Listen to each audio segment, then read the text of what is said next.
Hey guys, how's it going? This video is a part of a handful of videos that I'm making about the Cascade stage race or about stage racing generally. And then this video, I want to go over some stuff about nutrition and how to recover from day to day. So here it goes. Listen to me, hear me. You can't stop chasing your dream just because somebody in your life won't chase it with you. You can't stop believing in yourself just because somebody in your life won't believe in you. You can't stop chasing the dreams of your life just because when you do it, you're going to have to do it all by yourself. I think that having good nutrition throughout a stage race or a very difficult block of training is not something that's necessarily very complicated, but it's something that a lot of people, I think, struggle to get right, and there's a lot of room for improvement in that area. If anything, over the years, talking with athletes that I work with and seeing other people at stage races, I feel like that's one area where people have the most room for improvement is just the recovery, and especially recovery that they might get from their diet. And especially in the context of a stage race where your results depend on it, it's really pretty crucial to have a good strategy going in.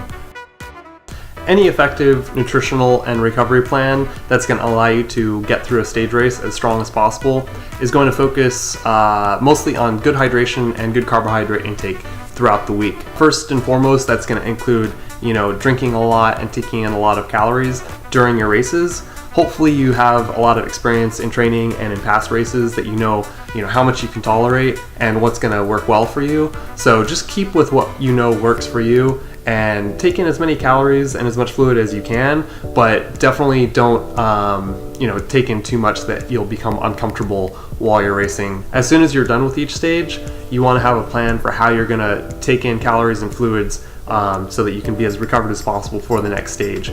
Usually my favorite thing to do would be to have a couple bottles of fluid, usually drink mix, and a bottle of recovery, so either chocolate milk or a protein shake, after each stage that I had in the car, so I could get it immediately and start taking those fluids within the first 15 minutes after each stage. In addition to that, I would definitely have some solid food, maybe some bananas and some pastries or cookies or peanut butter and jelly sandwiches. Anything that is pretty high in carbohydrates and relatively easy to digest is going to be effective. Hopefully, again, you know what works well for you, but whatever you do, don't delay when you take in those calories, because the calories that you take in, the carbohydrates that you take in right after each stage are going to be much more useful to you than if you take them in a couple hours later because you didn't have it with you right away and you had to drive back into town to get those calories. After you take that first recovery meal in and maybe you're back at home, continue to rehydrate, to keep taking in fluids and electrolytes throughout the day, and keep snacking and having small meals so that you can continue to replenish your lost glycogen.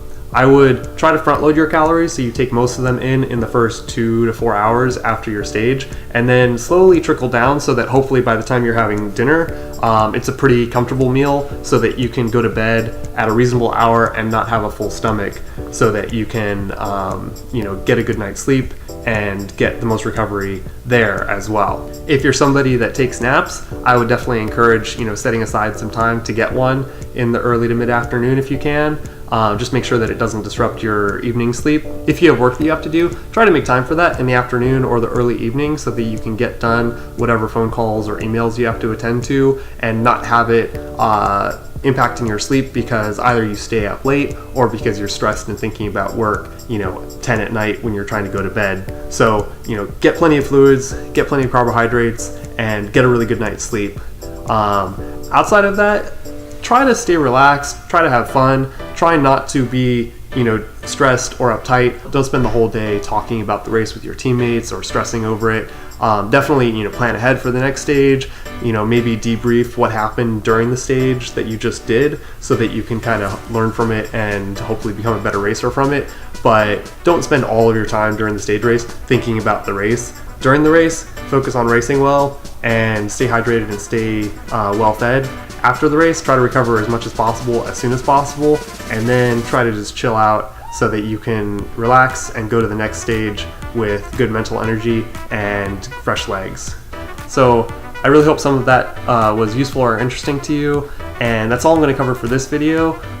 Nutrition and recovery are both very expansive topics that I'm sure I will cover a lot more in the future, And definitely, if you have questions or comments, go ahead and put those below, because I really want to put out material that's catered to whatever it is that you're interested in and what's going to help you the most. And go ahead and like this video and subscribe if you want to see the next time I put out something that you might find useful or interesting. And I'll see you next time. Bye.